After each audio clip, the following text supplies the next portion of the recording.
Welcome to tonight's Board of Appeals hearing. Before we begin, let me introduce the members of town government that act as advisors to this board. Excuse me.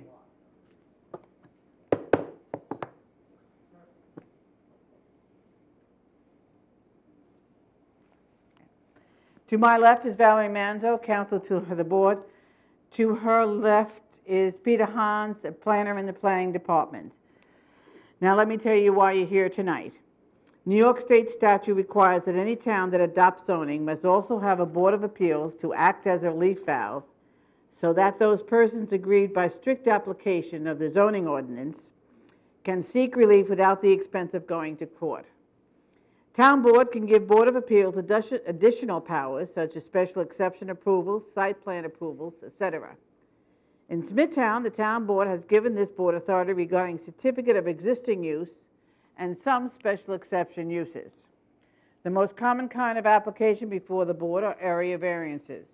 Area variances deal with dimensions such as lot area, frontage, height, setbacks, and parking spaces. New York State statute mandates that the board must consider the following 5 criteria in area variances. When you come to the podium to present your application, you need to address these 5 areas. They're posted here for you. Number 1, whether an undesirable change will be produced in the character of the neighborhood or a detriment to nearby properties will be created. Number 2, whether the applicant has other feasible alternatives. Number 3, whether the variance is substantial. Number 4, whether an adverse impact on the environment will be created. Number 5, whether the alleged difficulty is self-created. The statute requires the board to balance the interests of the applicant and those of the neighborhood or community. This statute further requires that the board shall grant the minimum variance it shall deem necessary and adequate, and at the same time preserve and protect the character of the neighborhood and the health, safety, and welfare of the community. The board has the power to impose reasonable conditions for granting variance. Special exception applications are different than area variances. When we have a special exception application before us, I will explain the different criteria. Regarding procedure, cases will be called in order that they are advertised. When your case is called, please come forward, submit your affidavits and mailing receipts to Mr. Hans, and then you will be sworn in the podium and be given the opportunity to explain to this board why you need the variance. After the applicant is done speaking, all interested parties will be given one opportunity and only one opportunity. So please organize your thoughts, keep your remarks factual that are related to the case. Then I will ask the applicant to come back to the podium to answer your concerns. The board will then close the case and reserve decision. After all the hearings are closed, the board will review the cases and decide some of them. Others will be reviewed at a later date. There are 3 ways to find out the results of the case. Number 1, you can wait until after the public hearing, but there's no guarantee that the board will act on your case tonight. Number 2, you can call the planning department tomorrow afternoon. And 3, applicants can wait and be notified by mail. There is one case that has been withdrawn, and I'll tell you what that case is.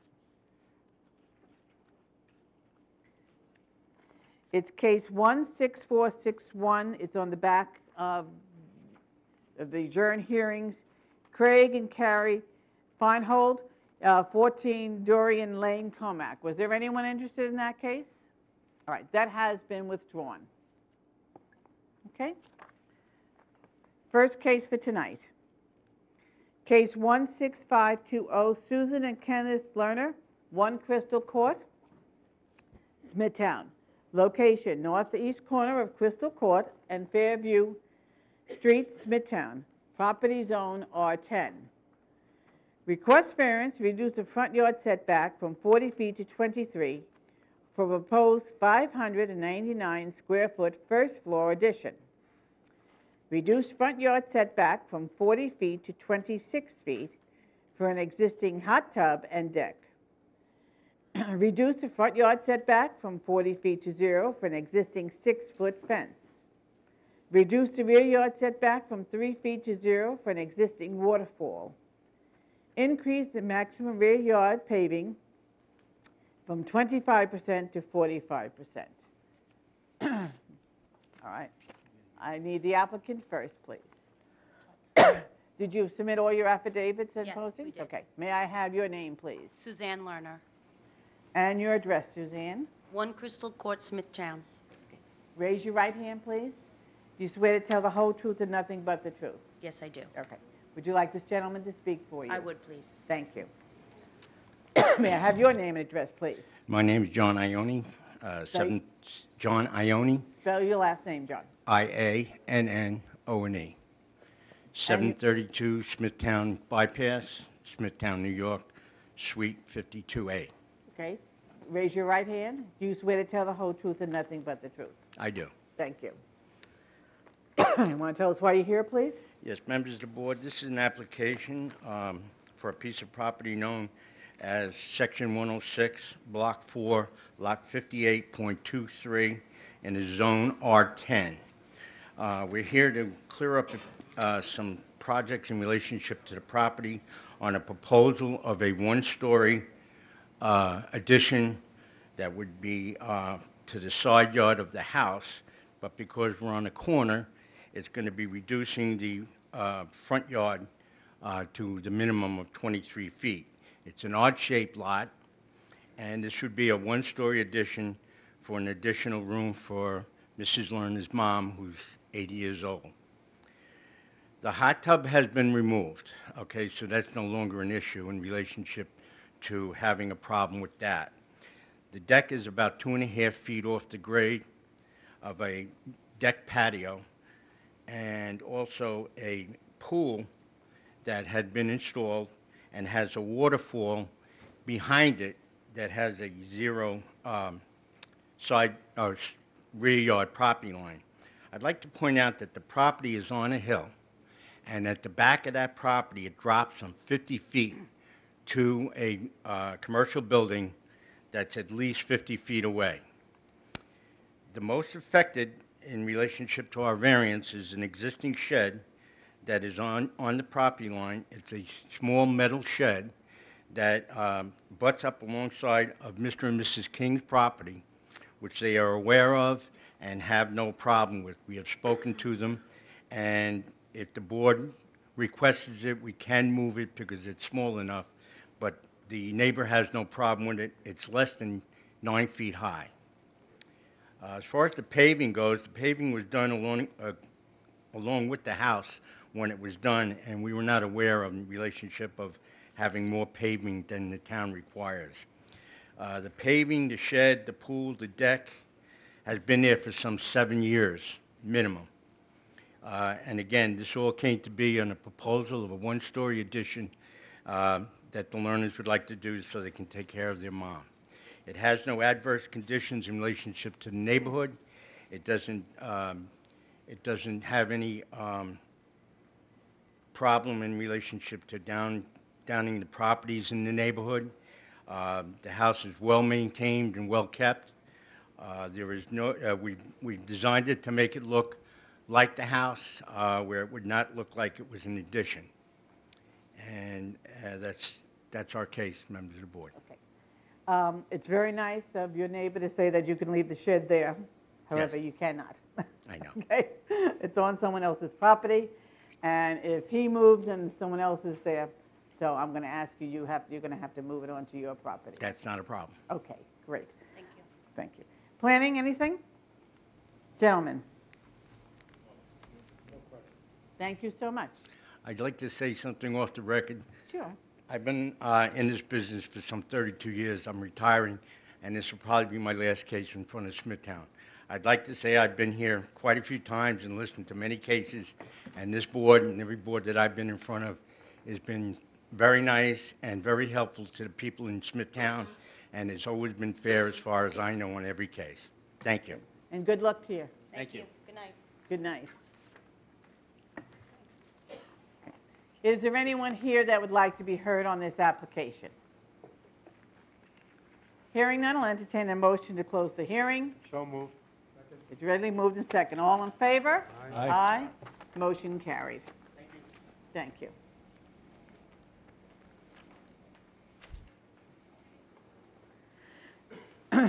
Next case is case 16521, Christopher Boniface, 23 North Johnson Avenue, Kings Park, New York. Location, east side of Johnson Avenue, south of East Northport Road, Kings Park. Property zone R10. Request variance to reduce the minimum side yard from 12 feet to 6, and total side yards from 28 feet to 21 foot for a proposed 365 square foot dormer. And your name, please? Please. And your address, Christopher. 23 North Johnson Avenue, Kings Park. Raise your right hand, please.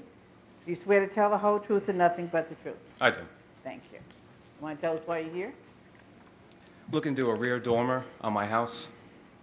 There'll be no extension off the side, just the roof will be raised up.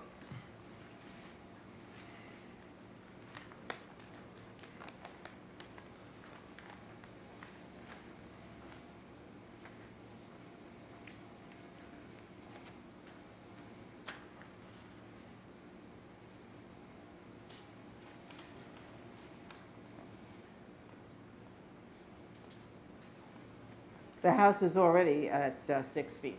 Correct. Yeah. Okay. Planning?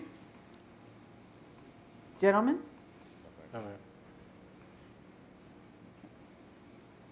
Okay. Thank you so much. Thank you.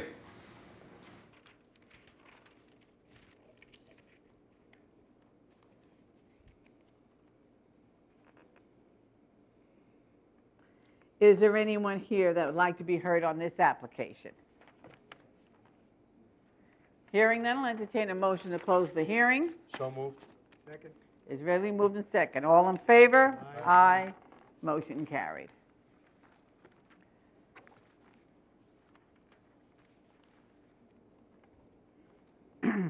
Next case is case 16522, Barbara Simone,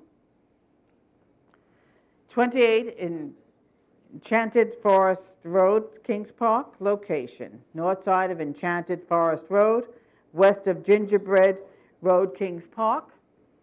Property zone R21.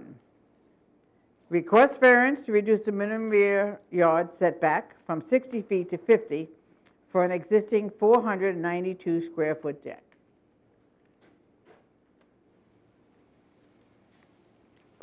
Hi, how are you tonight? Good, thank you. May I have your name, please? John Simone. And your address, John. It's 75 The Woods, Comac, New York. I've moved from 28 Enchanted Forest Road within the last 30 days or so. Okay. All right. So I'm representing that house, obviously, and that deck. All right. Raise your right hand, please. Do you swear to tell the whole truth and nothing but the truth? I do. All right. And this gentleman? This is Michael Norton. There's an affidavit on file. He's going to speak on our behalf. All right, that's At the fine. appropriate time? Okay. I just want to, okay, go ahead. Yeah, let me swear him in, and then I'll let you both speak. May I have your name and address? Michael Norton, 60 Wildwood Drive, Sound Beach, New York. I'm going to ask you to spell it, but that's probably your last name. Norton. Okay. Do you swear to tell the whole truth and nothing but the truth? I do. Thank you. Just want to give you a little background on the deck behind the property, because there's a rear yard setback issue. We have a dry sump that's behind the property, and there's privacy on both sides. I have letters from neighbors that have stated that the character of the neighborhood is not impacted by this deck, and I'd like to submit those as well. Sure. Who do I submit those to? To me. Okay, good.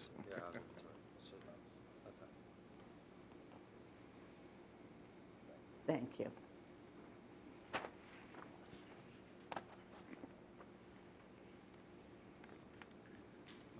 With that, I guess we'll turn it over to Mike. Okay, good. Good evening. I'm going to just go over what that board is telling us to go over. There will be no undesirable change will be produced in the character of the neighborhood because the deck is not visible from anywhere but the rear yard of said structure. It's only a small portion of the deck that is in question. We cannot achieve what we are proposing by any other means because the deck is existing. We do not believe that the request is substantial because approximately 75% of the deck meets said setbacks, but because the rear lot line runs on an angle, it's only a fraction of the deck that is in question. We believe by granting the variance, there will not be an adverse effect on the environment because the area of the deck in question is directly over a rear patio that's already covering the ground. We believe the difficulty has been created partially because the rear lot line runs on an angle. Thank you very much. Okay. All right. You realize, though, that you are responsible. You self-created it because you built that deck. Yes, that's why I said partially. Okay. Okay. Planning? Gentlemen? No, ma'am. Okay. Thank you. Thank you. Thank you. Is there anyone here that would like to be heard on this application? Hearing none, I'll entertain a motion to close the hearing. So moved. Second? Ready, move the second. All in favor? Aye. Aye. Motion carried. Okay. Case 16523. Let's see if I get this. It's Doreen Tukokis and Joseph Di Bernardo? Yes. Oh, good. 8 Clifford Drive, Kings Park, location east side of Cliff Drive, south of Melanie Lane, Kings Park, property zone R21. Request variance to increase the maximum paved surface in front yard from 25% to 38% in existing. Increase the max paved surface in the side yard from 25% to 32%.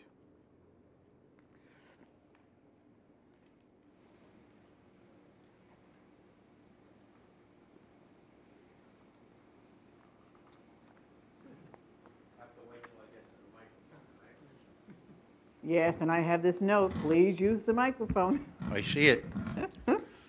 Good evening, Madam Chairman, members of the board. My name is Vincent Tremarco. I represent the applicant. I have offices at 1038 West Jericho Turnpike, Smithtown, New York. This house was recently built by Dorian Belknap, who built a number of houses actually in that particular subdivision. The prospective owners at the time, the owners now, which are the subject and named in the application, requested that the driveway be made larger in the front, and as you can see on the side, there's it's paved and there's a cellar entrance. The house was CO'd by the building department. However, with the understanding that we would come to this board and seek a variance for the excess percentages in the front and side yard. Dorian Belknap, being a very experienced builder in the town, actually forgot about those percentages, the 25% in the front yard and the side yard. We don't think it would make a change in the character of the area, nor is it undesirable. When you look at the driveway from the street, it doesn't look obtrusive in any manner. And of course, the side paving, you can't even see it from the street. Could he have achieved this by some other method? I guess he could have built according to the code requirements, and we wouldn't be here tonight, but he didn't, and it was done innocently and at the request of the now owners of the property. Whether that variance is substantial, I don't think so. If you look at the percentages that we're requesting, it appears that it's really not a substantial deviation from what is normally required. Does it have any environmental effect? No, it doesn't. And was the difficulty self-created? I can't say it wasn't, because it was built recently and done when the house was built. And really, nobody caught it even though we should have known until the end. So we ask the board for its favorable consideration, and if the board has any questions, I'd be happy to answer them. Okay. Playing, anything? Gentlemen, No, ma'am. No question. thank you so much.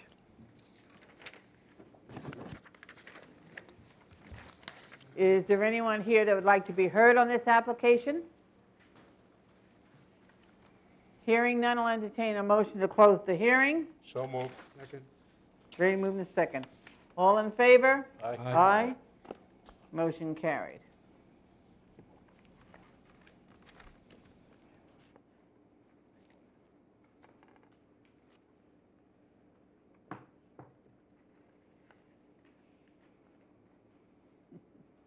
Okay. Next case is case 16524, 155 West Main, LLC, Arthur Avenue. 155 West Main Street, Smithtown. Location, northeast corner of Main Street and Elliott Place, Smithtown. Property zone CB. Ladies and gentlemen, this is a special exception. It is a permitted use if they meet all the criteria. If they meet all the criteria, the board has to approve this. If they do not meet all the criteria, then they have to ask for variances. All right? So we'll go request special exception to allow outdoor dining. Variance to waive a special exception standard to reduce outdoor dining from residence district from 150 feet to 115 feet. Reduce the distance from curb from 10 feet to 6 feet. Increase the hours of outdoor dining from 11 p.m. to 4 a.m. Waive special exception standards that required adequate parking, buffers, and lot area. Variance to reduce parking from 56 to 36 spaces. Reduce stall size from 9 by 18 to 9 by 16, and drive aisle width from 24 inches, I believe, to 17 inches. Reduce parking setback from 6 feet to 0. Reduce truck loading spaces from 1 to 0. Reduce front yard setback from 10 feet to 0. And reduce rear yard setback from 3 feet to 0 for an existing 528 square foot garage. Increase the number of ground signs from 1 to 2. Reduce minimum setback of ground signs from 5 feet to 1 foot. Increase the number of wall signs from 1 to 2, and to permit 2 wall signs not to face a public street. Increase the maximum height of a wall sign from 15 feet to 24 feet. Permit a roof sign.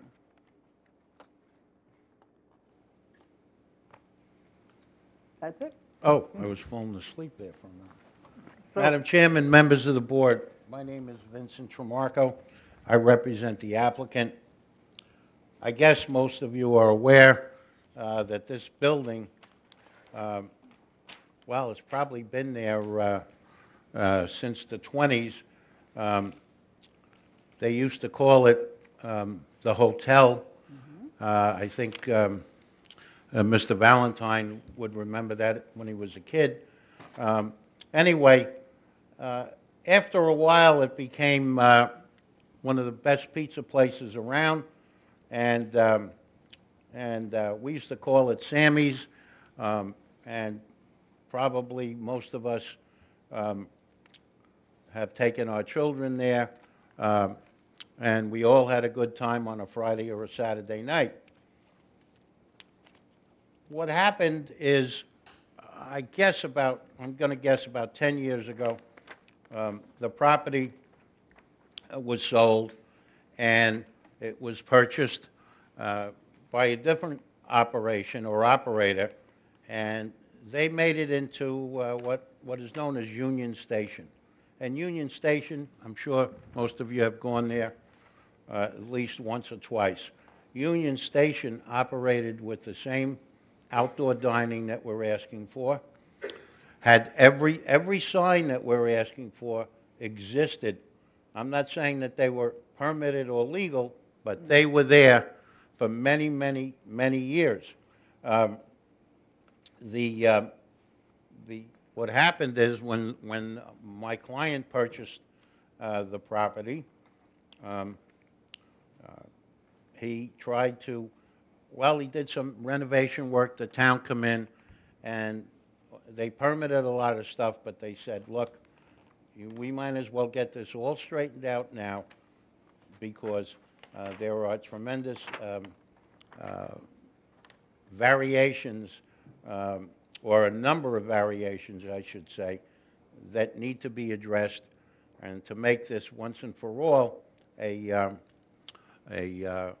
legal establishment, with the blessing of the Board of Appeals, and then, of course, with the building department. The outside dining request, if you look at the site plan or you remember the place, outside dining is in the front and on the side of of now Arthur Avenue.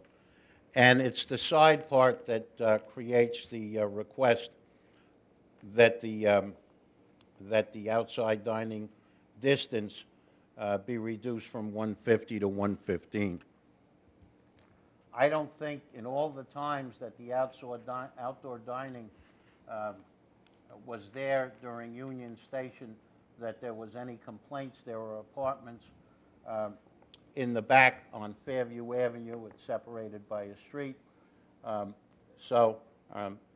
It really is not a drastic request given the location of the property, given the fact that there is the Long Island Railroad on the side, and there is Jericho Turnpike in the front, which part of the outdoor dining does face Jericho Turnpike.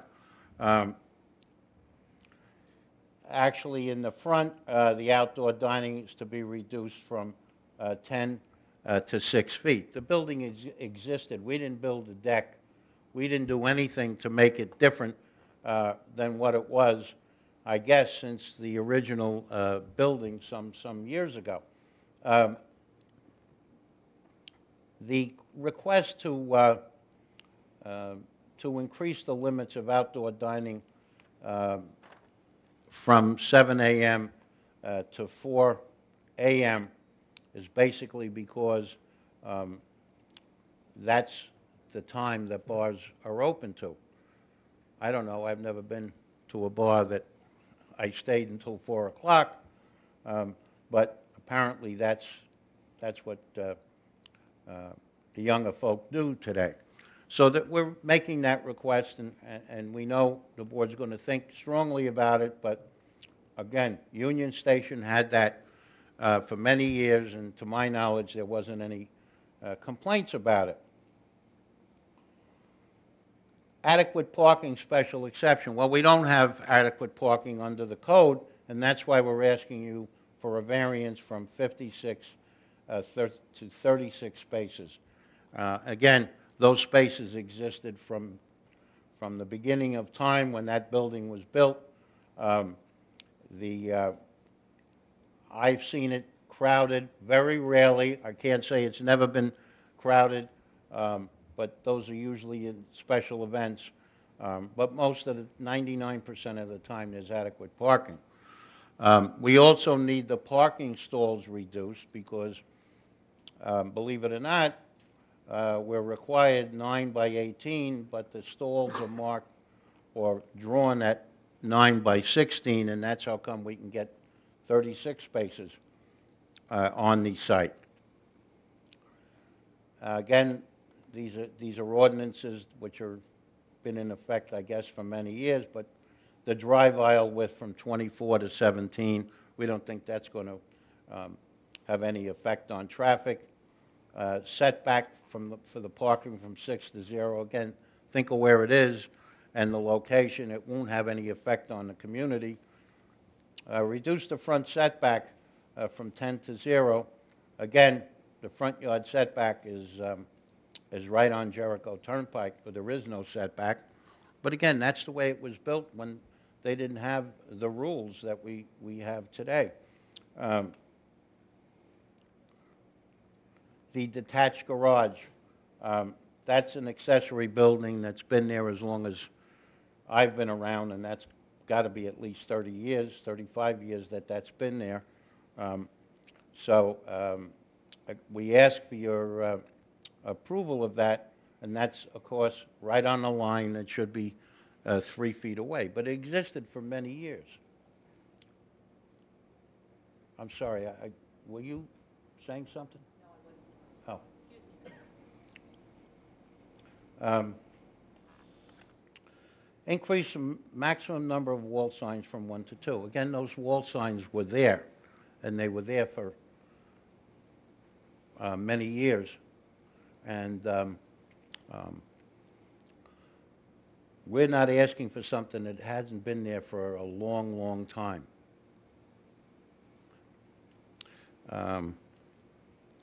2 wall signs not facing a public street. Again, those signs were there since at least Union Station. I'm not sure if it was there when it was a pizzeria many years ago, but the signs have been up at least 10 or 15 years. Permit a sign on the roof. Again, that sign's been there for all of these years. So I'm wondering how it's existed for all those years without a violation notice, but that's just the way it is. So I guess when my client bought it, he thought all of these things were okay. Reduce the minimum setback of the ground sign from 5 feet to 4 feet. I guess that's minimal, and it exists. And reduce the minimum setback of 92 square foot ground, of the 92 square foot ground sign from 5 feet to 1 feet on Jericho Turnpike. I guess you've all seen that sign. It's pretty close to Jericho Turnpike. At least it's on my client's property. I've had cases where they're not even on our property. So we asked the board to look at this thing as a whole, that the building was there for many, many years, that it won't produce an undesirable effect on the character of the area, or it would have done this years ago, and I know of no complaints. Whether the applicant can achieve the request by some other method. Well, he could rip down everything that's been up there for all these years, and he'd be in a situation, or it would be in a situation where it would cost a tremendous amount of money. And again, believing that all of these things were permitted, he went forward and he bought it. If he was the type of well, it's a corporation, it's a LLC, but the operator of the LLC, the managing member, did apply for every permit that he thought he needed for renovations on that building. And finally, whether the difficulty was self-created. Somebody created it, I know that, but it certainly wasn't my client. The building has been there for many years, and we asked the board for its favorable consideration. We all know how tough it is in this economy for businesses to make a living and survive, not only in Smithtown but everywhere. So my client's trying to make a go of this, and actually didn't put up any sign. He just changed the lettering in those signs. And the setbacks, as I said, existed, again, for many, many years. So we asked the board for its favorable consideration. And if the board has any questions, I'd be happy to answer All right. them. Mr. Jamarco, let me just go over a few things. First of all, you know there's no secret, but there's also no PAR. So that wasn't able to be done. So I am assuming you're going to want to adjourn it. Yes. To get with PAR. But I don't know how your client feels, and it's coming from me. I was at the site, and we drove around. And I don't know how your client felt, but I was wondering, if they removed that garage, I don't know what it's being used for, they could put a lot of more parking in there. I don't know if that would be something that they would want to consider or not. Well, I'll certainly ask. It looks like it's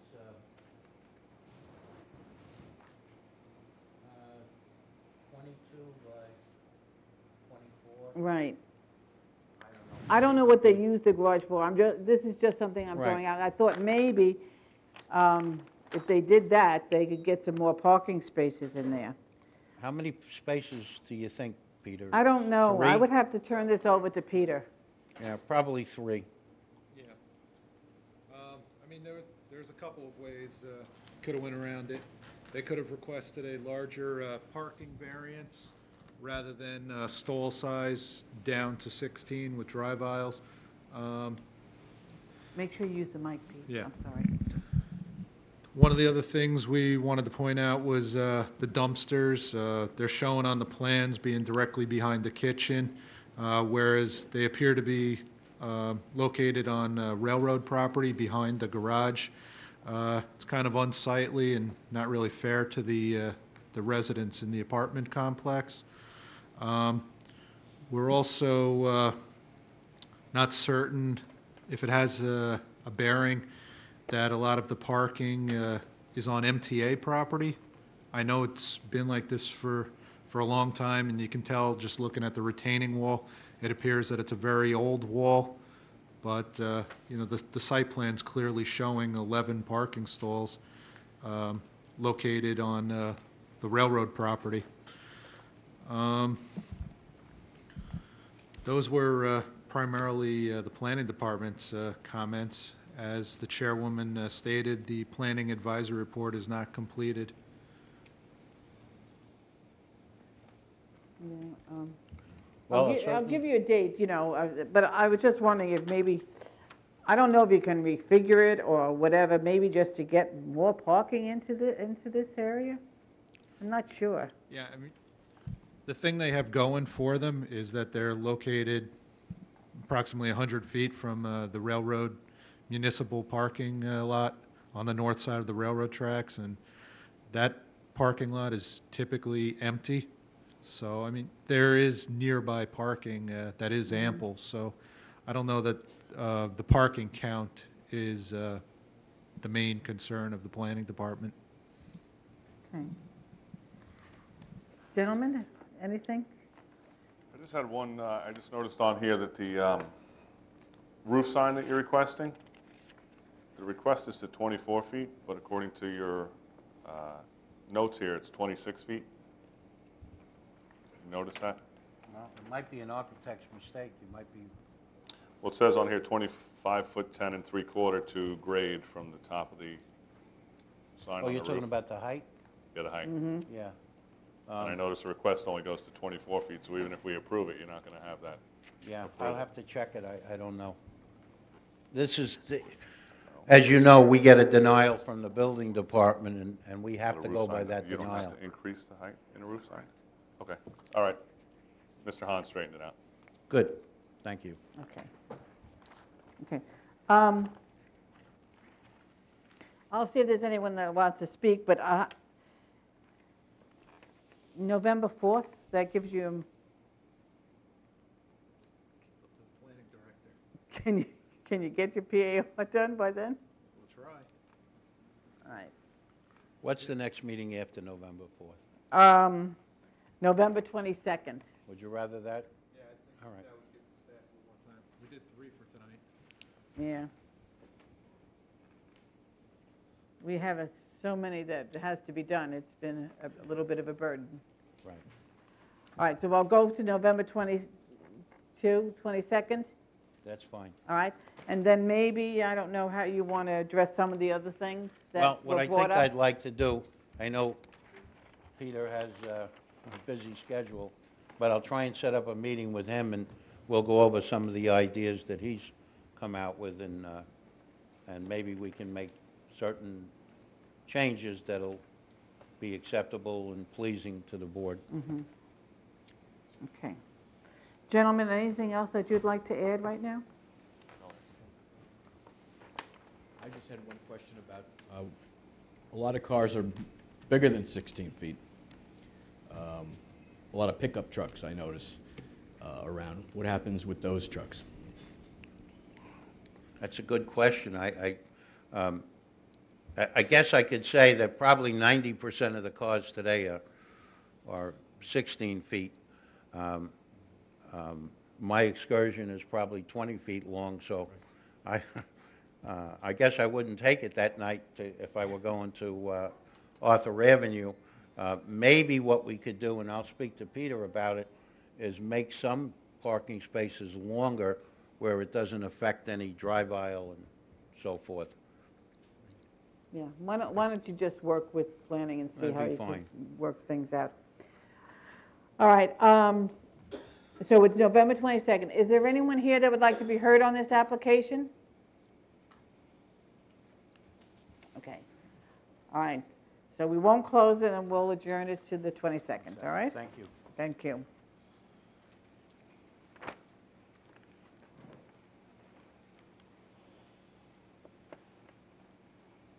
Okay.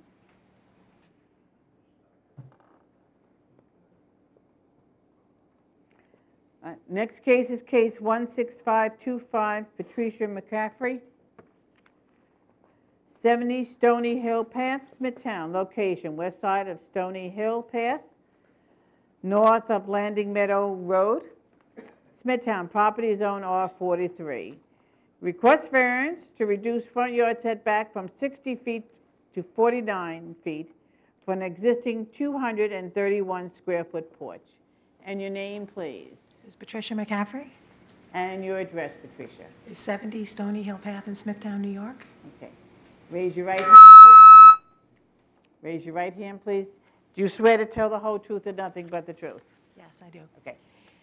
You can raise that mic, or you can take it out, No, it's okay. That's fine. okay?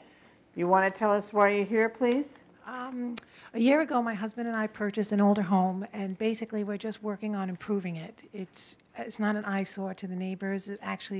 It's an improvement, and there's no environmental concerns, and basically, that's it.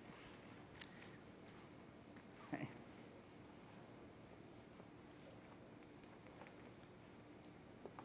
Planning? Great. Gentlemen? Okay, Thank you. you're welcome. Is there anyone here that would like to be heard on this application? Hearing none, I'll entertain a motion to close the hearing. So moved. Second. Then we move to second. All in favor? Aye. Motion carried.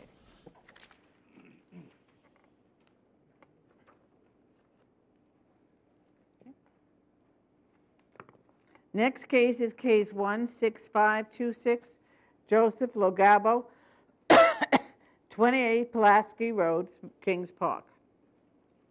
Location, east side of Pulaski Road, south of New York State Route 25A, Kings Park. Excuse me. Property zone CB. Again, this is a special exception to maintain accessory apartment above an office. Variance to waive a special exception that requires adequate lot area. Waive special exception standard that requires adequate parking. Waive special exception standard that requires adequate buffer. Reduce buffer to resident risk district from 10 feet to 2. Reduce the minimum parking from 12 to 7 spaces. Reduce the minimum truck loading spaces from 1 to 0. Reduce minimal drive aisle width from 20 feet to 11. Reduce the minimum parking setback from 6 feet to 0. Reduce the rear yard setback from 50 feet to 45 feet. Permit a principal building with no road frontage. Reduce the distance between two principal buildings from 30 feet to 20. Good evening, Madam Chairman, members of the board. My name is Vincent Tremarco. I represent the applicant. I've submitted the affidavits of posting and mailing to Peter Hans. Sure, all of you are familiar with Pulaski Road and where my client's site is located. I know that some of you visited the site. So you can see at the outset that it's a well-maintained site. If you look at the aerial photo that I think was given to you by planning, the lots along there are generally narrow lots, and most of them are businesses are located within these properties, as is my client's. My client's an accountant. There's another accountant that rents the small office building. So the accountants that are there, Mr. Legalbo and the other person, rarely have tremendous need for parking, rarely if ever. Mr. Legalbo tells me that most of his business is outside of the office as he visits clients. The other accountant works mostly at night. We do have a tenant upstairs, and she's been there for about a year. I've asked her if there's any parking problems when she's there, and she has told me that there isn't a problem. If you look at the area again, it's an area that's habituated with businesses. They're not the type of business, if we were a doctor's office, if we were a physical therapy office or something which requires people every hour or half hour, we would be in a kind of a tough situation. But we're not. Mr. Legalbo bought this building at least 20-something years ago, 24 years ago, and he's operated as an accountant within that building for that long period of time. We're going to look at this thing, or he looks at it as, something that he can keep for the future. Both his sons went to law school, and he's hopeful that one of them will use that building as a law office once Mr. Legalbo retires. We don't feel that this will have an adverse change in the character of the area because that's what the area is. It's not something that is in the middle of a residential zone, although there are residences in the back. We don't feel that can the applicant pursue some other method to obtain these variances. Well, he really can't. The building was built, we believe, in about 1924, so it is what it is, and it really hasn't changed that much. I can submit pictures to you if you'd like to see what it was or how it looked before Joe Legalbo changed the facade.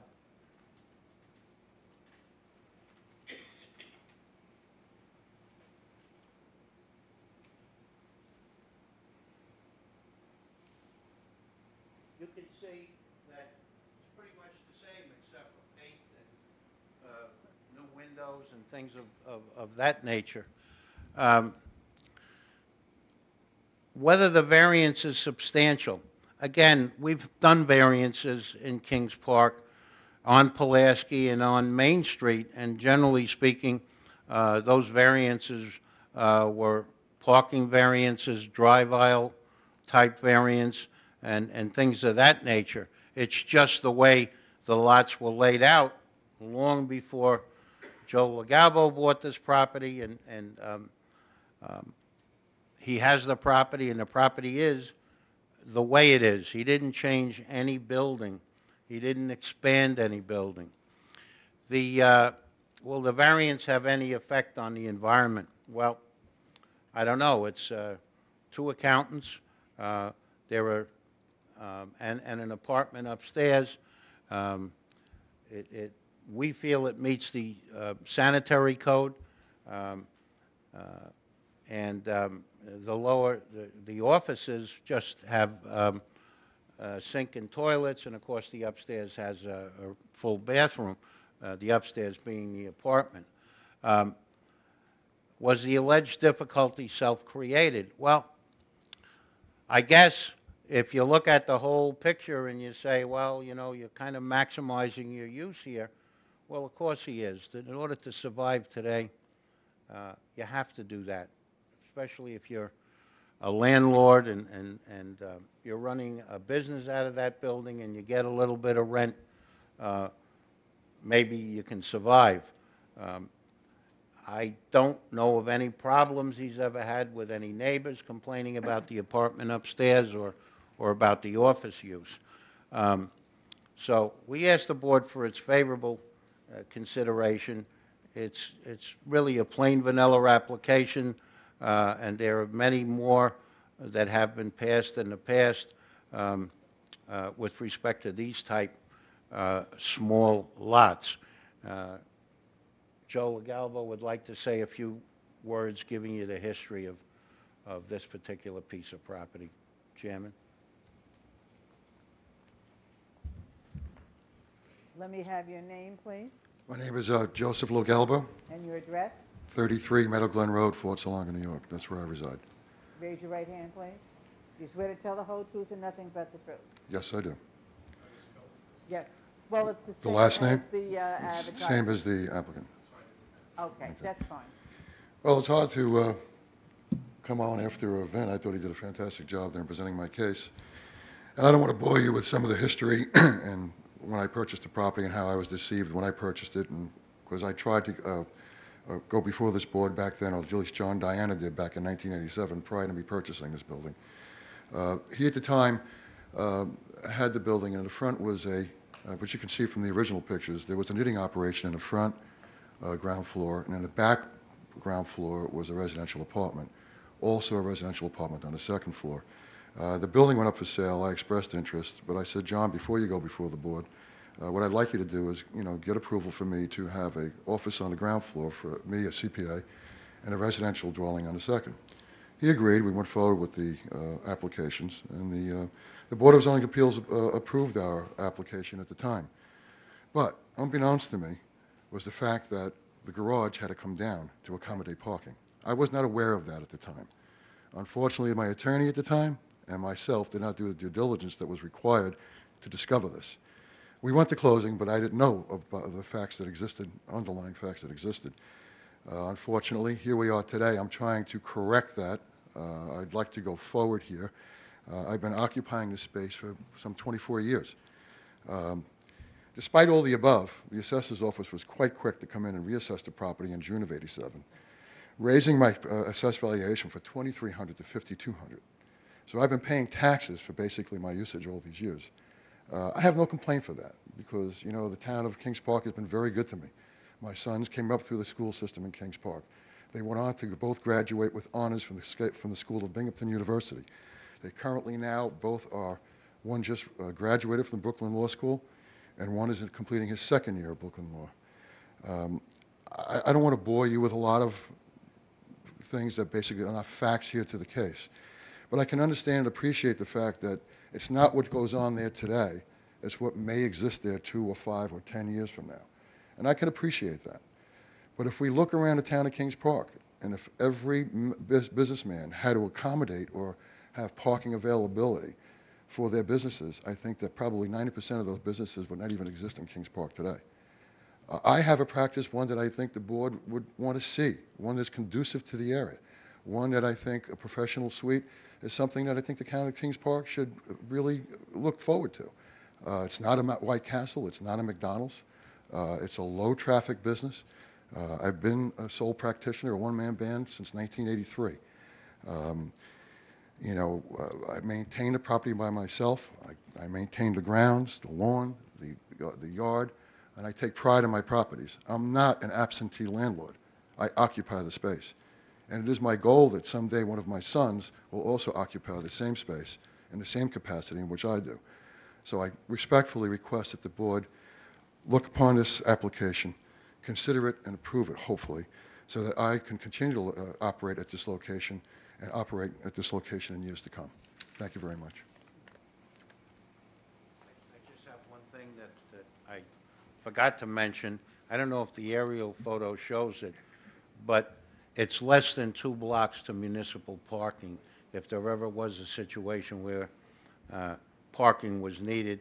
I don't think it'll ever be needed, but Joe tells me that when he does take the train, he walks from his property to the train station. So there is parking available, which, as Peter mentioned before with Arthur Avenue, that Kings Park parking is never full.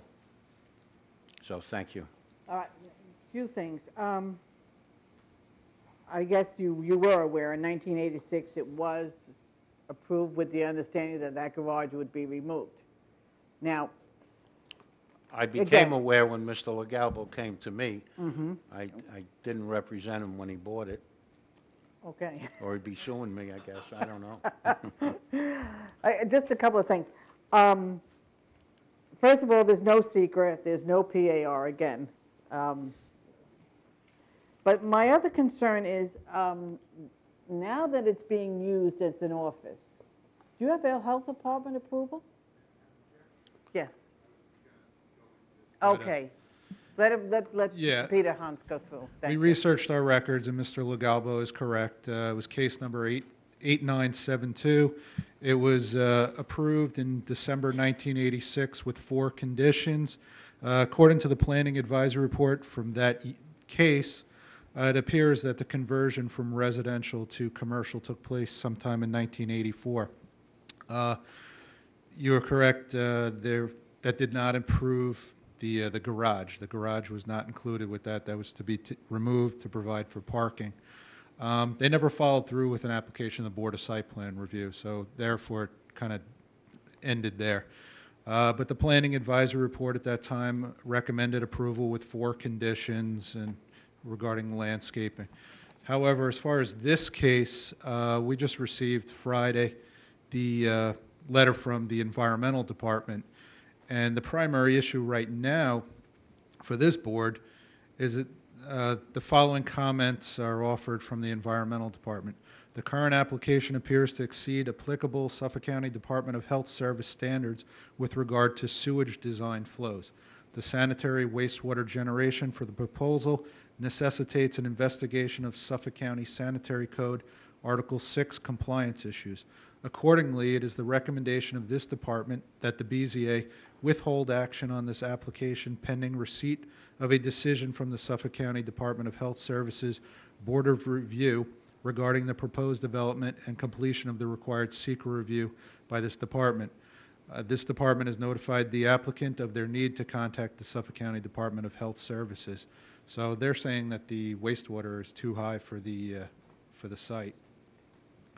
In addition, we did not prepare the planning advisory report, but this is a larger issue to be addressed. Actually, the letter that Peter is reading is dated when? October 5th? Yeah, we did get a letter, I believe it was today. I'm pretty sure it was faxed to us today by Mr. Barton, again. This was after our architect did calculations and I guess spoke or wrote to Mr. Barton saying we do meet the criteria. Mr. Barton wrote back today saying that he doesn't agree with the architect's calculations. I haven't spoken to the architect because we got this late today to see how he's going to deal with it. We know we have that situation, and of course we have to deal with it.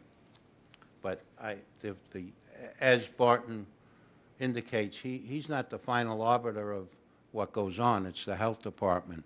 So we are going to speak to we have a call into Mr. Thies, the architect, to see how he explained it and how he's going to deal with this other letter from E. Howard Barton in order to at least convince him that we're okay with that. So our architect is on it. We're aware of it. One other question I have, let me ask you.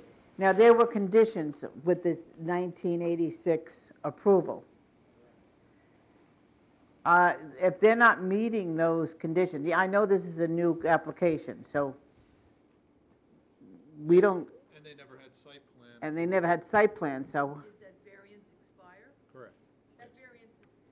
Okay, so this is all brand new, and so they don't need any, No, that one expired because they never went to site plan. okay.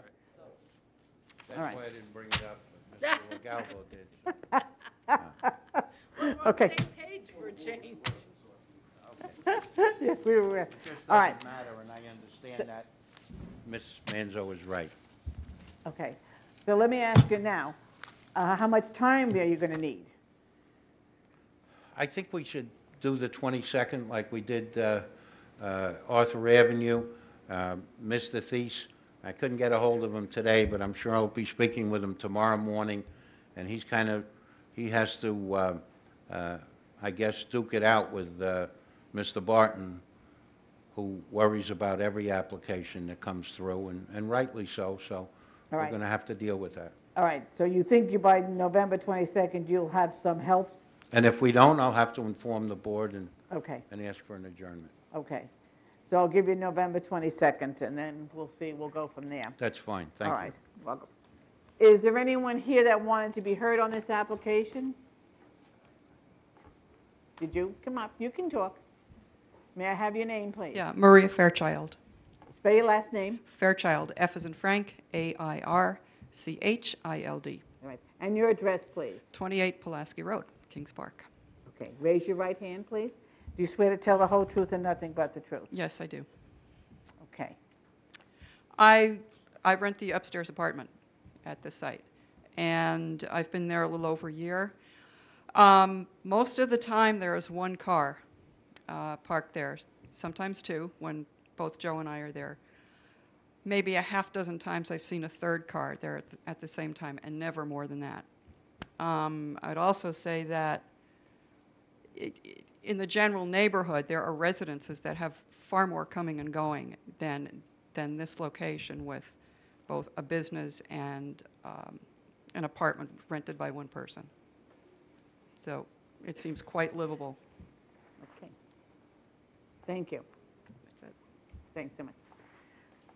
Okay, I'm going to return these to you.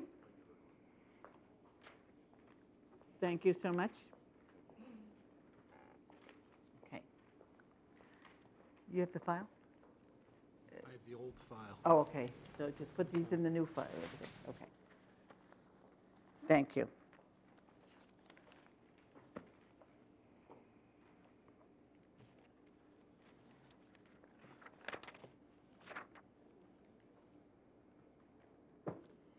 Next case is case 16527, Keith and Marcy Berger, 25 Leslie Lane, Smithtown. Location, south side of Leslie Lane, west of Villa Lane, Smithtown, property zone R10.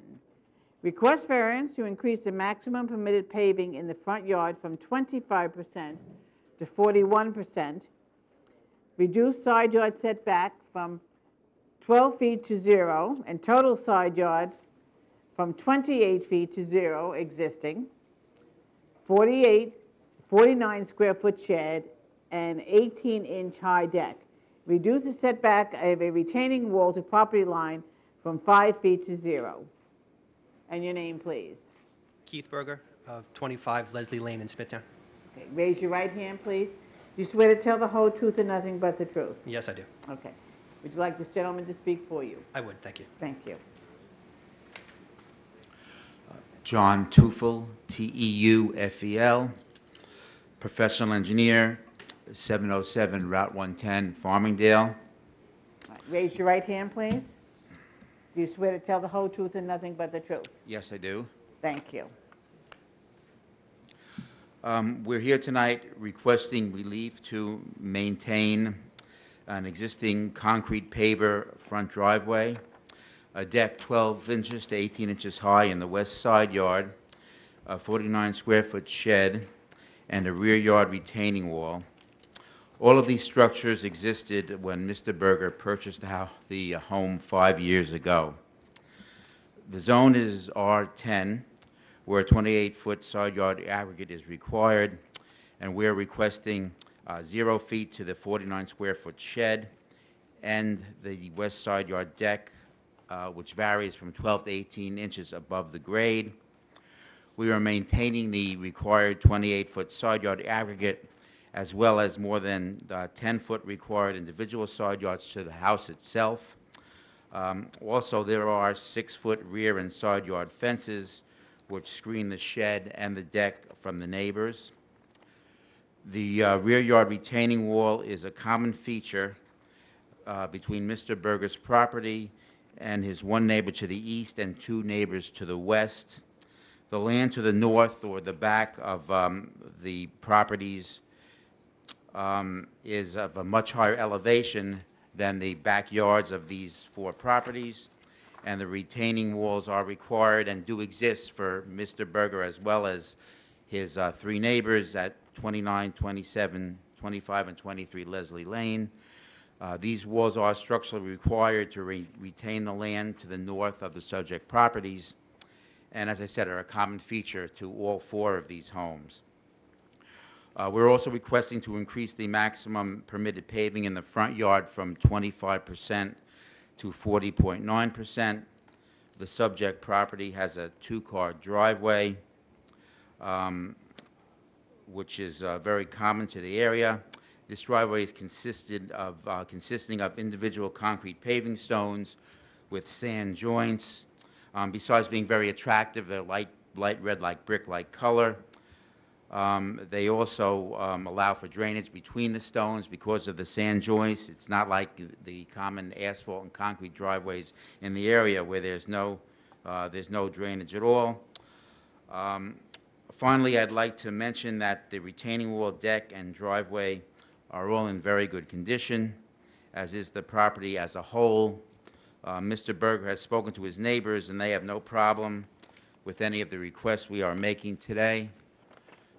Regarding the 5 questions in the state law, we don't believe there's an undesirable change in the character of the neighborhood produced by our requests because the retaining wall, decks, sheds, and 2-car driveways are very common in the area. Also, the side yard deck is not visible from the street. The benefit cannot be achieved by any other method because these are existing structures, again, which existed when he bought the property. We believe the amount of relief is not substantial. There is still almost 60% of the front yard remaining. The deck and retaining wall are screened from the neighbors by 6-foot fences. The shed is very small, only 7 by 7 feet. And the deck and retaining wall are not visible from the street. The variance will not have an adverse effect or impact on the physical or environmental conditions. Again, the retaining wall actually aids the physical and environmental conditions by holding back the land behind the property. Again, it's just a topographical feature that the land behind is 12 feet higher than the subject property and his neighbors. Again, the driveway pavers have sand joints which would allow for drainage between them. And finally, the difficulty has not been self-created. Again, all these structures existed when Mr. Berger purchased the property 5 years ago. That completes our case. Okay, thank you. Planning? Gentlemen? No, ma'am.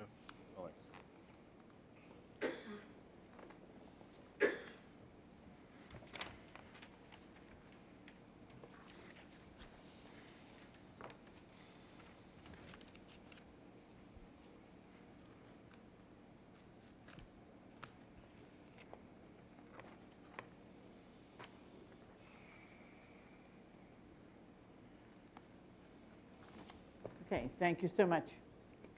Thank you. Is there anyone here that would like to be heard on this application? Hearing none, and I'll entertain a motion to close the hearing. So moved. Second. Really move the second. All in favor? Aye. Motion carried.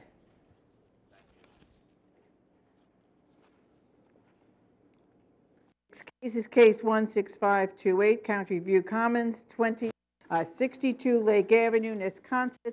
Location, west side of Lake Avenue, south of Browns Road, Wisconsin. Property zone LI.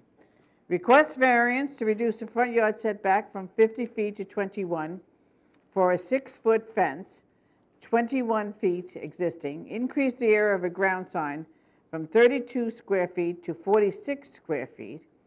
Increase the number of permitted wall signs from 1 to 2. Permit a wall sign not facing a public street. Increase the wall sign projection from 12 inches to 139 inches.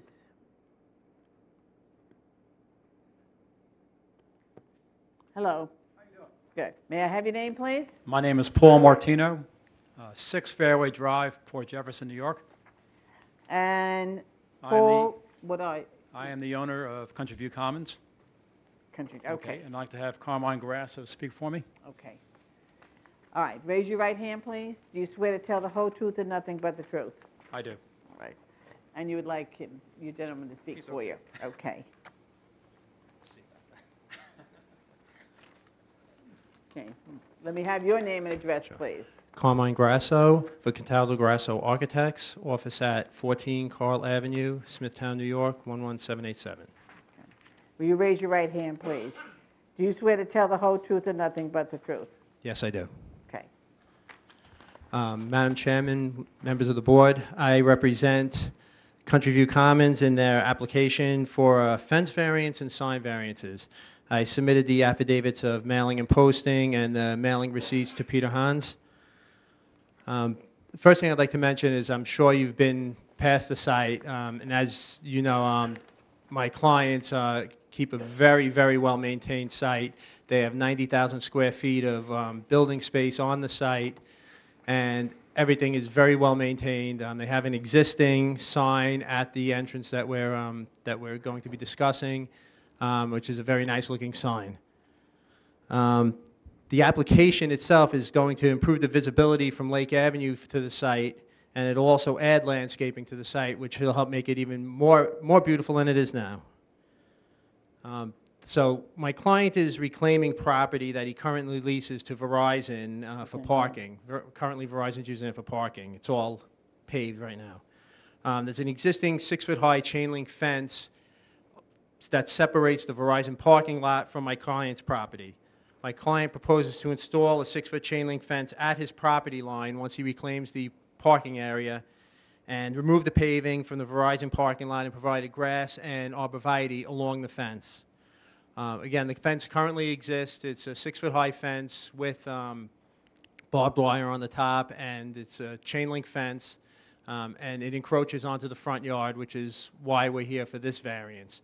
The new fence will also encroach onto the front yard, the same distance as the existing fence. The barbed wire will be taken off the fence because that's not permitted by code. The fence will have the slats in it that are existing now, and there will be, like I said before, arborvitae planted along it that will provide a nice screen. My client also wishes to increase the size of his ground sign from 32 square feet to 46 square feet. The sign will be similar in construction to the sign that exists, and the increase is necessary in the sign size because he has multiple tenants in the area, in the building. As I said, on the site, there is 90,000 square feet of building space. He has quite a few tenants in there, and we'd like to get a sign that would have proportionate sizes of sign area to their actual rental space. We feel that the 32 to 46 square feet is a relatively minor increase in the size of the sign. The existing sign is 6 feet 4 inches tall above grade and a little over 5 foot wide. The new sign will be 10 foot wide, but it's only going to be 4'7" above grade. So although it's a larger sign, it's going to be lower. So I think the impact on people driving down Lake Avenue will be less. 4'7" tall. That's 55 inches. Yeah. Actually, I take that back. It's 50. The sign itself is 4'7" tall.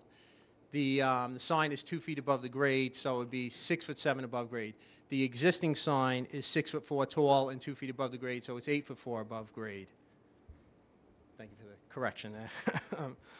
The final three variances for the wall sign pertain to a proposed canopy at the entrance door of the DDI building. If I could just come around here for a second, help show this a little better. The DDI building is right here. Where we're proposing, where I have this green circle here, is where they're going to be putting a canopy with lettering at the front of the canopy. There's 3 variances required for this. One of them is to have more than one wall sign on the building, because existing right now, there's a wall sign facing Lake Avenue right here. So the canopy sign is considered a wall sign by the building department. So that would be a second wall sign on the building. The second variance is for a sign that does not face the public right-of-way because it's facing the parking lot. And the third variance is for a wall sign that projects more than 12 inches from the face of the building.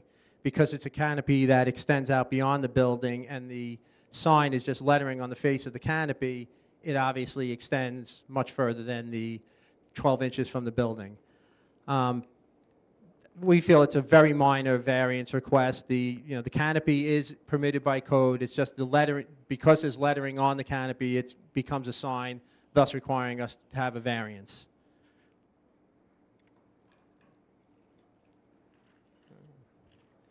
As far as the area variance considerations, we feel that the variance would not produce an impact on adjacent properties in the neighborhood. The adjacent properties are all commercial in use. There's an existing sign and a fence in the same general area as where the new sign and fence are proposed. And the lettering on the canopy faces the inside of the property, so nobody from any of the adjacent properties is even going to see the lettering. We feel the request is not substantial because the existing fence is just being relocated. Buffer plantings are going to be provided. The sign, the ground sign, is appropriate for the size and use of the property. And the lettering on the canopy is actually small lettering on the front of the canopy. The canopy is not very large. And it's an attractive looking lettering. It matches the lettering on the wall sign that exists right now. The benefit cannot be achieved by an alternative because the size of the sign is necessary to advertise the multiple tenants located in the 3 buildings on the site. And the face of the canopy is the only real feasible space for the lettering. If you put it on the side of the canopy, it just wouldn't look good. The variance would not cause an adverse effect on the environment because it's an existing fence and sign there, as I said before, so it's not affecting the environment now. And what's actually going to happen is once they reclaim the parking area and create the landscaping, it's going to be a better environmental condition. It's going to improve the site. And the canopy, like I said before, is permitted already. The sign, the lettering is minimal, so we don't feel that that's going to have any adverse effect on the environment. And was a difficulty created by the applicant? Yes, it is, because he's seeking to install a fence, a ground sign, and a wall sign that doesn't meet the zoning ordinances. So if the board has any questions, I'd like to answer them and wish you your favorable consideration. Thank you. Thank you. Planning? Gentlemen? Okay, thank you so much. Thank you.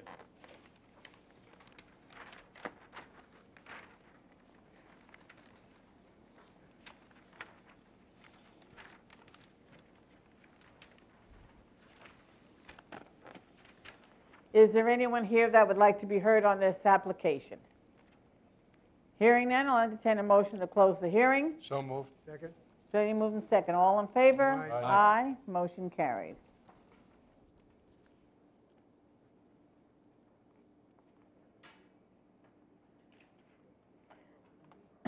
Next case is case 16529, Thomas Salito, 6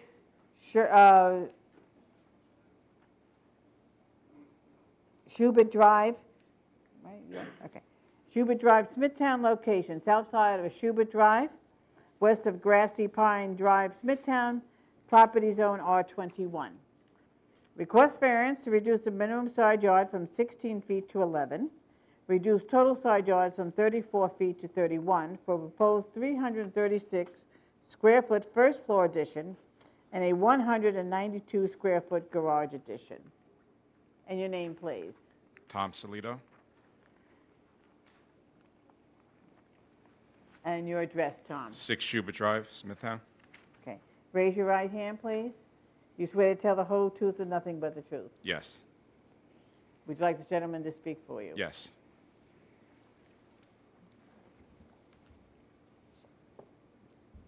May I have your name, please? Todd O'Connell, 1200 Veterans Highway, Hauppauge, New York. Todd O'Connell Architects. Okay, raise your right hand, please. You swear to tell the whole truth and nothing but the truth? Yes, I do. Thank you, Madam Chair, members of the board. Beside me here is Tom Solito. He basically has two things he's trying to accomplish on this particular property. And those two things are to have a second bay or a two-car garage, as well as a family room to entertain with his family and his children. And this existing property is consists of a one-story ranch house currently. The proposed structure is going to be one-story in nature. Unfortunately, where we're looking to put this proposed structure is requiring some relief from the board. We don't feel that there's any option, as far as the relief that we're asking. We're looking for a garage. There's an existing garage on the side of the house that we're currently putting the second bay next to. So we were very cautious to try to create the minimum size garage that we possibly could to fit two cars. As an architect, I usually consider that to be a 20 by 20 inside dimension for for a two-car garage. So we did that. So we specifically planned accordingly to that. The back of this particular property is developed with a beautiful patio steps coming out their kitchen door. We didn't really want to. It's new. We didn't want to disturb that area. So the family room addition behind the garage seemed to be the best alternative, so as not to disrupt what they currently have and the way they currently live. Now, this is a typical variance that's in the area. I personally submitted the variance before this board that was approved, which is was a two-story structure on 9 Schubert Drive, which was also for a garage. So it was really an identical variance, identical footages, and that variance was approved on a two-story level. And I don't feel it's going to have any negative environmental impact on the neighborhood. Again, this is somewhat typical for the area. I don't feel it could be achieved any other way, at least for maintaining an attached garage. We feel this is really the only option for an attached garage. And although it may seem substantial, you could see that it's really no other options that we have to create what it is that we're trying to accomplish, as it is a garage. This is a proposed addition, so it is not a self-created addition, and we do feel that it's going to be within keeping with the general character of the neighborhood itself.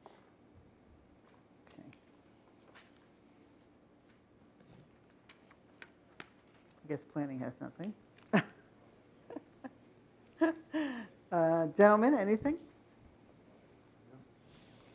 No question. Okay.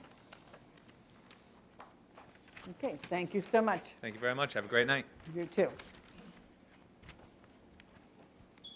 Is there anyone here that would like to be heard on this application? Hearing none, I'll entertain a motion to close the hearing. So moved. Second.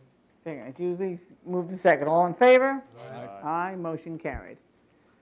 Okay, next case is case 165030. Rocco Spano, 10 Bennett Street, Kings Park. Location: southwest corner of Bennett Street and Lou Avenue, Kings Park. Property zone RM7 and CB.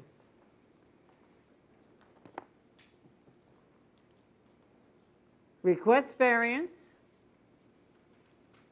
to increase the maximum permitted paved surface in front yard from 25% to 30%. Increase the maximum paved surface in side yard from 24% to 75%. Increase permitted fence height from 6 feet to 8 feet for a 6-foot fence on top of a 2-foot high retaining wall. Increase permitted fence height in front yard from 4 feet to 6.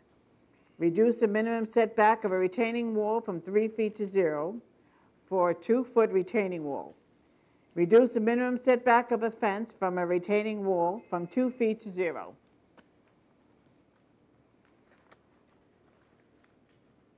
Donald King, 75 East Main Street, Kings Park, New York, attorney for the applicant. My client has lived at this house for 28 years. 30 years, he corrected me. if you look at the survey, you'll note that his property's RM7 where his house is, and in the back is CB. And the CB portion backs up to Dunkin' Donuts, which is on Pulaski. As you face his house to the left is a parking lot that's used by Plum Crazy, the restaurant. And then just to the left of that is the bar, the Celtic Crossing.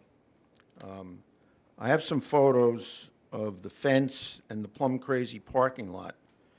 And the purpose in requesting this is the privacy to Mr. Spano on his property for the fence that's been there approximately 20 years. As far as the macadam goes, well, it is an increase. It's on the side of his property. I don't think it's going to have effect on Plum Crazy or the bar. I mean, it's not going to affect the neighborhood.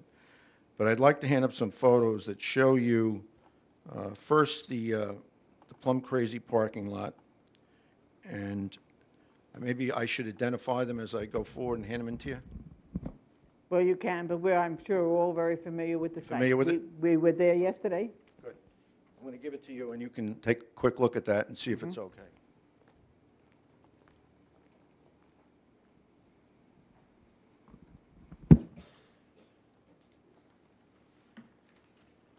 I have another set of photos I'd like to hand up to you that shows the parking lot and shows Mr. Spano's fence. And one of the photos shows his home. Two of the photos show his home. And you'll get an idea of how this fence provides him with some privacy from the businesses that are adjacent to him.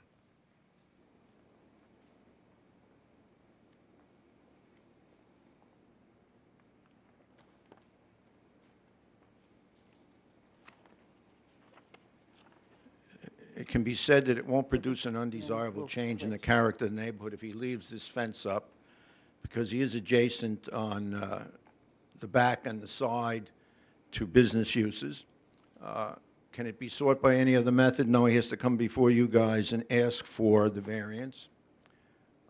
Is it substantial? I don't think so in this, maybe in a residential neighborhood, but in this case with the business properties next door, I don't think so. Will it have an adverse effect on the environment? Absolutely not. Was it self-created? Yes, it was, which is not fatal. We have agreed, I talked to planning, that we have to take the first 5.5 feet of the front on his street, the fronting on his house, down because it's in that triangular ordinance portion of it. But I don't think this is a problem to anybody. It gives him a little privacy, and everybody can move on. Thank you. Okay. Just let me have the other people, the other board members look at these. Planning? Thanks, Pete. Okay. Okay. Gentlemen, any questions? No question. All right. Okay. Is there anyone here that would like to be heard on this application? May I have your name, please? My name is Don Amster, Spell your last name, please. A-M-S-T-E-R, Give me your address, please. 41 Frog Pond Road, Huntington Station. All right. Raise your right hand, please. Do you swear to tell the whole truth and nothing but the truth? I do. The reason I'm up here is my family and myself own the property which Plum Crazy rents. We've been there for 22 years. That's 95 and 97 Pulaski Road. The reason I'm up here is because there's a boundary problem. Mr. Spano has his fence and is using part of my property on the corner of Lou, the left side of his driveway, which is my property that I've been paying taxes for the last 22 years. Okay. Okay, we'll take it into consideration. Thank you. Thank you. The fence has been up for 20 years, a portion of it, and another portion for 8 years. So there may well be an adverse possession question here. We're not claiming that, but the fence has been there for a long time. I wasn't going to bring this up, but when you drop the apple on my head, I'm going to bring it All up. right. the portion of the Plum Crazy parking lot that is zoned residential, if you kick across that survey, the line extends to Lou Avenue. No portion of that lot should be used for any parking whatsoever. There's a requirement in the town that if you park there, you have to come before this board, and you know there's certain requirements that you have to meet, where you can ask for a variance to park in the residential portion of the property. So I'm raising that now, that no portion of that residential property should be used. And to that end, we've written to the Highway Department to move the entrance of the parking lot down towards the south, towards the bar, so that in fact the cars remain on the business portion of the property. Okay. Thank you. All right. Anyone else? I'll entertain a motion to close the hearing. So moved. Second? Ready, moved, and second. All in favor? Aye. Aye. Motion carried.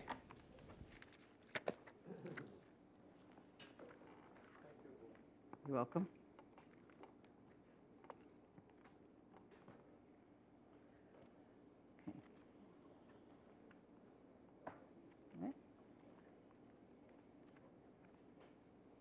Next case is case 16531, DLJ Ventures, Inc., Kesher, in Kings Park Garden Center, 174 West Main Street, Kings Park. Location, southwest corner of Main Street and Burr Avenue, Kings Park, property zone CB. Special exception to permit propane exchange, variance to reduce minimum rear yard setback from 50 feet to 13 feet and side yard from 5 feet to 3, an existing 856 square foot greenhouse. Reduce the minimum rear yard, I'm trying to get my bearings, setback from 50 feet to 19, an existing 1,115 square foot greenhouse. Reduce the minimum front yard setback from 10 feet to 0, an existing 6-foot fence. Reduce the distance for outdoor storage to front property line from 25 feet to 0 feet. Reduce the distance for outdoor storage to resident district from 50 feet to 0. Reduce the required parking spaces from 33 to 11. Reduce parking setback from 6 feet to 0. Reduce parking setback between structures from 30 feet to 1 foot. Variance to waive special exception standards that require adequate light lot area parking and buffer zones. Reduced standard that requires propane to be set back 50 feet from highways to 27 feet. And your name, please? My name is Dave Kircher, And your address, Dave? 14 Pine Street in Blue Point. Okay. Raise your right hand, please. Do you swear to tell the whole truth and nothing but the truth? I do. Okay. Would you like this gentleman to speak for you? Please. May I have your name, please? Good evening. Sal Cataldo from the office of Dennis O'Doherty, 25 Candy Avenue, Salem, New York, 11782. All right. Spell your last name. Cataldo. Okay. Raise your right hand, please. Do you swear to tell the whole truth and nothing but the truth? I do. Okay. I am. Oh, you are. You could have said that. I wouldn't have to swear you in. It's all right. Okay. I'm still going to tell the truth. Good evening, Madam evening. Chairwoman, members of the board. What we have before you is a number of variances, essentially for 2 greenhouses that have been on the property since 1980. There was a prior application before the board that was not involved with my client, who's a few owners removed from that business. And in that hearing, a new greenhouse was proposed to be built, albeit with certain conditions. Essentially what happened was they never built that greenhouse. They left everything as it was, but there were some outstanding issues regarding variances and the current greenhouses. So what we're proposing to do is far less than what was approved over 10 years ago, and that's just to leave the property the way it is since it's been since 1980.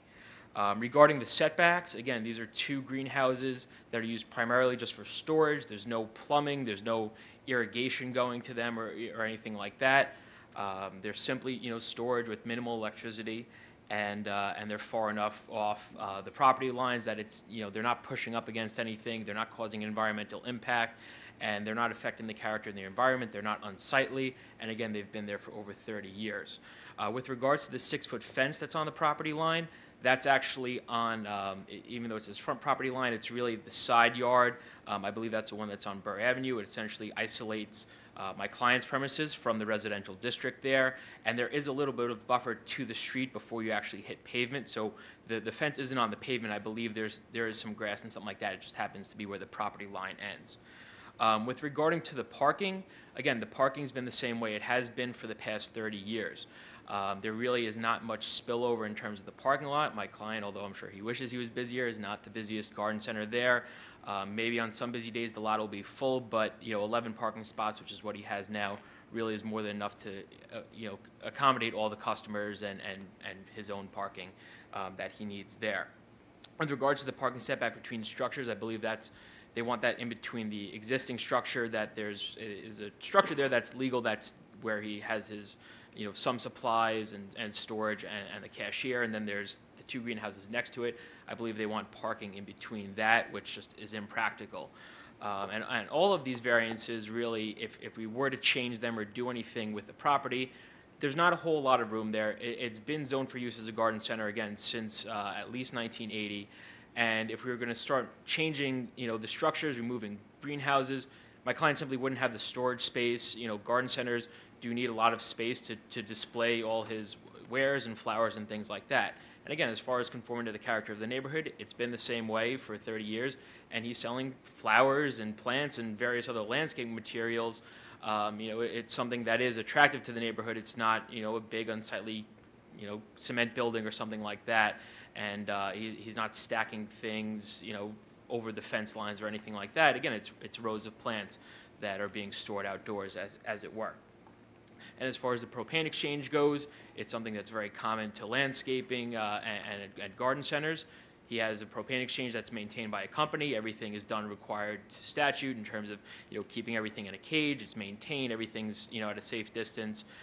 It's just that with the property set the way it is, a 50-foot setback really would be burdensome on the client. Right now it's 27 feet, which again, there's plenty of stuff in between. No one's going to come and I believe the concern with the setback from the highway is that a car would somehow hit the propane tank, and I believe 27 feet more than adequately covers that, so there's no environmental impact.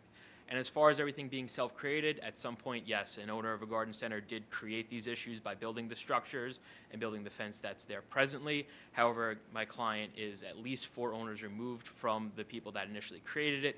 He bought a business that he's been trying to run for the past 2 years. We've cooperated with the town. We've spoken with the town attorney when he was initially written up. We worked with the building department, and then over the past year, with the planning department, we've tried to accommodate everything that's there. Again, in terms of, and also trying to reconcile the previous application that was granted. Initially, when we went to plan, they said, okay, you have to build a greenhouse, which is, I don't want to get involved in building a greenhouse. My client has no intention of doing that. He just wants to let the property be as it is, and that's what we're asking for today. So I ask for favorable consideration. All right, let me just tell you, I don't know how this board is going to vote, but let me just tell you that because it's been there 30 years, that doesn't give you permission. I understand. To keep it that way without permits or without COs. You understand that? I understand that. Okay. And I plan on fully complying with whatever the board deems fit. Okay. I'm going to turn it over to planning, but again, because this is a special exception, there's no PAR available at this time. So I'm assuming that you would want to adjourn this so that you could see the PAR and look at it and see what the recommendation is from the planning department. Sure. Okay. Mr. Hans? Sure. As you mentioned, this is a special exception case, and the only reason it's a special exception is for the propane exchange. All of the other requests are variances. The file in front of me is the prior Board of Zoning Appeals application, number 12165. That was heard before this board October 1997. For the most part, the site is similar in nature to what it was in 1997. At that time, the board made a decision to approve the application with several conditions. There were 6 conditions. Probably most of these are still applicable to this use. And most of it has to deals with the storage and how the property is used. And I would recommend that whatever date that you adjourn this hearing to, that the applicant could take care of some of these issues. For example, the parking lot shall be used only for the parking of cars, with the exception of a dumpster located 75 feet northwest of Burr Avenue. Forklift and wood displays shall be relocated behind the fence. Outdoor storage and display of non-plant materials such as mulch, fertilizer, forklift, fuel, etc., shall only be permitted within 40 feet of northwest property line. Routinely, when the towns pass the site, you'll see mulch and peat moss stored up against the fence along Burr, and you know, it's not very attractive for the nearby residents. Improvements shall be made to the rear buffer, which include making repairs to the fence, planting upright yews, pruning the existing maple trees. That would be subject to site plan approval. The applicant shall plant upright yews within 5 feet of the existing trees along the fence on Burr Avenue. The planter island in the north corner of the property adjacent to the repair garage should be enlarged. And then there was a wood booth that appears to be removed. I guess what I'm getting at is the board at that time was restricting only live plant material to along Burr to protect the neighbors that were nearby. Also, it appeared that there was a substantial amount of signage, banners advertising the propane and other signage as well that should be addressed. Thank you. Okay. Do you understand that all these conditions that were on the 1997? Yes, I do. I believe some of them have already been rectified. I know the fence has been repaired and a few of the different storage materials in the parking lot. And again, I just spoke to my client in terms of moving those things around that planning wants can certainly be done. All right, there's other things because we walked the site yesterday. You realize that, okay? Yep. I will adjourn it, and maybe what you, in the next time that we hear it, maybe some of the other conditions can be rectified. I don't see that being a problem. Okay. Do we need to go to November 22nd, or can we go to? Can we go to November 8th? This has gone on since 1997, so. Well, I'm just saying. Yeah, maybe December case. Oh, you only have one in December, correct? We only have one in December. We'll try to get it done. For November 8th? Yeah, today, it's 5 weeks. Yeah, all right. I'm going to adjourn it to November 8th. That's fine. Okay. Sit down, please, until I call you up. I own a piece of that property, so there's a problem. Okay, just sit down, and I will let you speak when it's your turn. Thank you. Okay. Thank you. All right, so November 8th, all right? But don't leave because there are other people that are going to speak, okay? Understood. All right, thank you.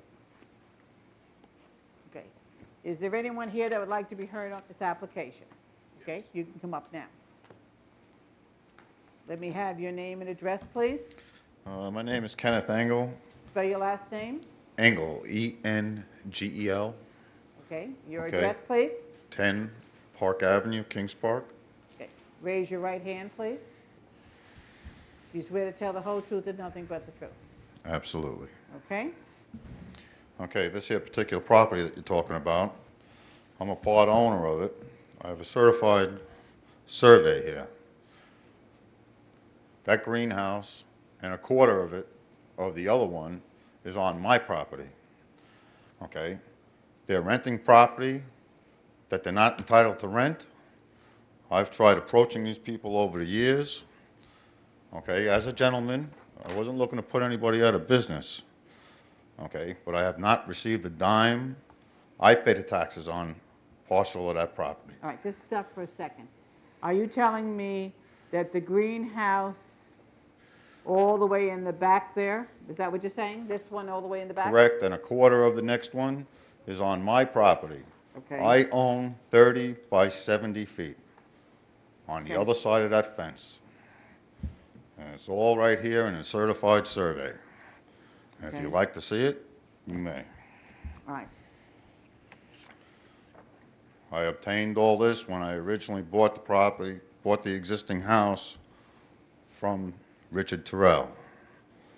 Okay, they think that they can just go in there and start subdividing whatever they want to subdivide on their own. Okay, I paid for this. This is mine. Okay, I'm entitled to what I'm entitled to. They have no right doing what they're doing.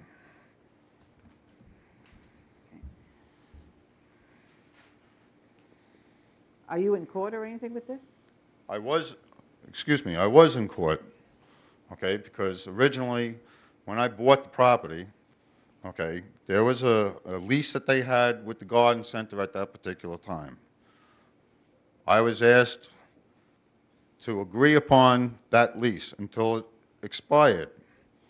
At that time when it expired, I had the opportunity to get a lease also. So this way, I can make money on that property. They gave them another lease on property that they do not own. Who gave them the other lease? Terrell. Terrell.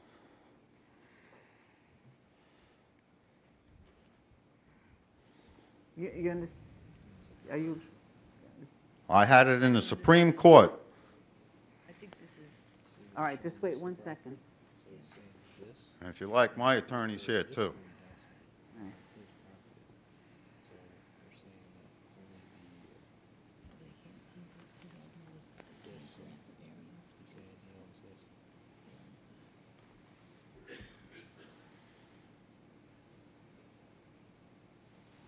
He has to submit his survey.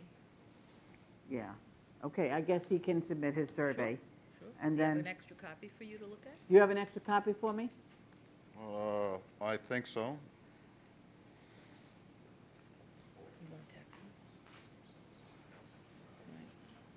And perhaps a tax bill, Mr. Tanzi's suggesting. Okay.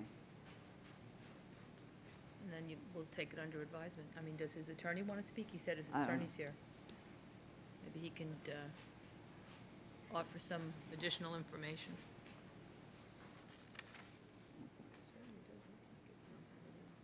Yeah, I mean, this survey is showing the needs and bounds description.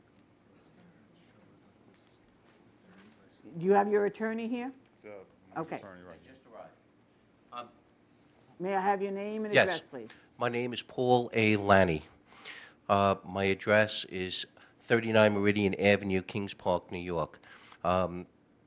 I was just contacted by Kenny several hours ago when he told me about the circumstances about what had occurred here. So I apologize for my late arrival. What I do have here that Kenny has shown me is a copy of the survey for his property, which I think will go a long way towards showing the part of the properties that they're trying to get approved through here, through this board. If I may? Yeah. And I also, what the attorney is asking for is you have a tax bill, I guess? Recent one? If you give me a moment, I believe that we do. I don't have a recent one. Submitted by Submitted by, Kenneth. and then it's his property. All right, you want, let you do it. I'll Okay. let you take everything. I do have a copy of a tax bill, but it's not the current tax bill for this, for the property. It's an older tax bill. As we didn't have time to prepare much of this when we first learned of what was going on at this hearing.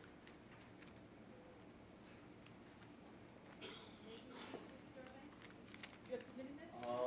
We have.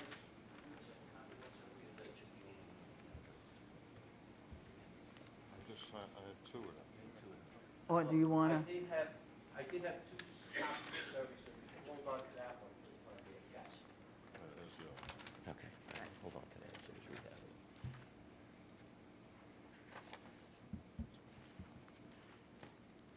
Do you want them to submit a new tax bill? That's fine? No? 10 years old? Tax bill should be on file. No. All right. We will endeavor to provide the All right, panel with so a. what with you're a- going to have to do is bring it to the planning department, the new tax bill.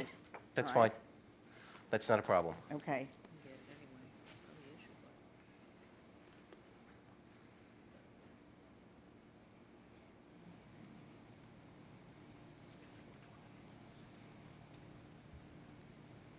Is there anything else you want? Ask her. Is there anything else, Mrs. Manzo, that you want presented?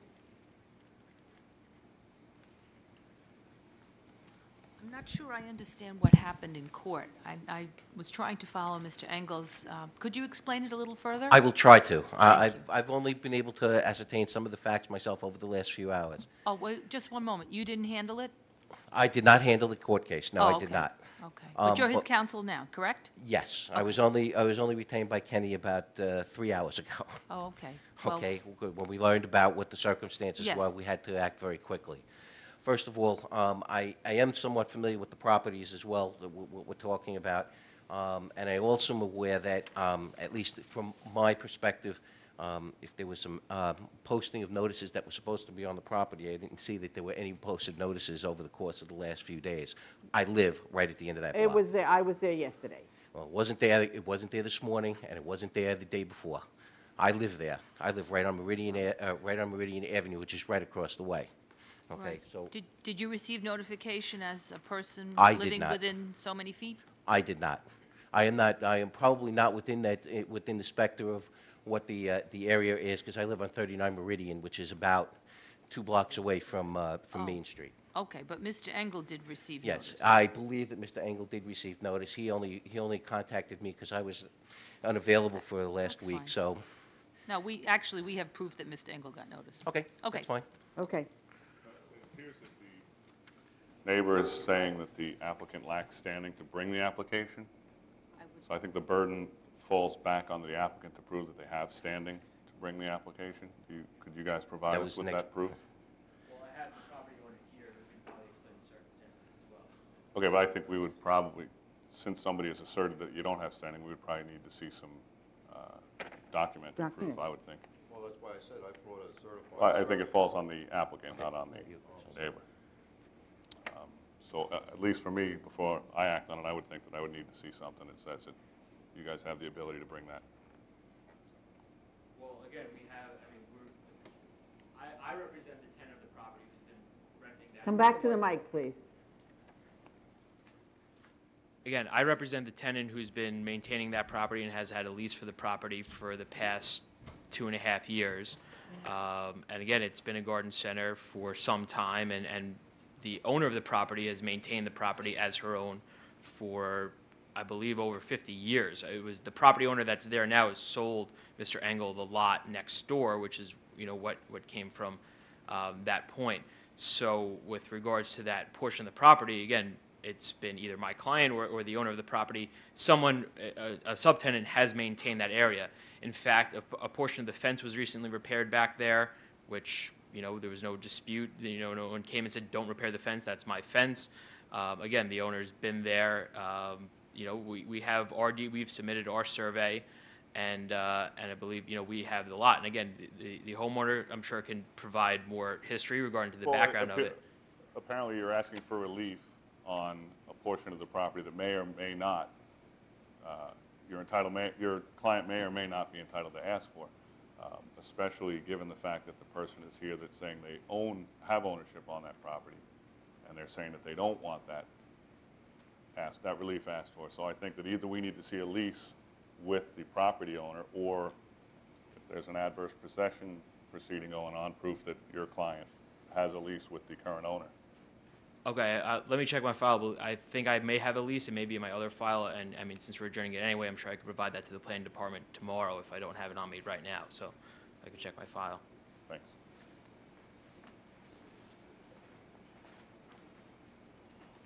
I think we need. Do you agree with that? I think we need. I'm still not understanding what happened there. court? I mean, I think we need to know what's happening in court. I mean, because I know Mr. Engel was trying to explain it, I didn't quite follow it, I just thought perhaps his counselor might be able to explain it to you a little more thoroughly. That he feel it's not pertinent? I don't think so, because it's not their application. Yeah. We just Oh, need proof okay. that they can bring the Just- the We need to request. take a stop for a minute.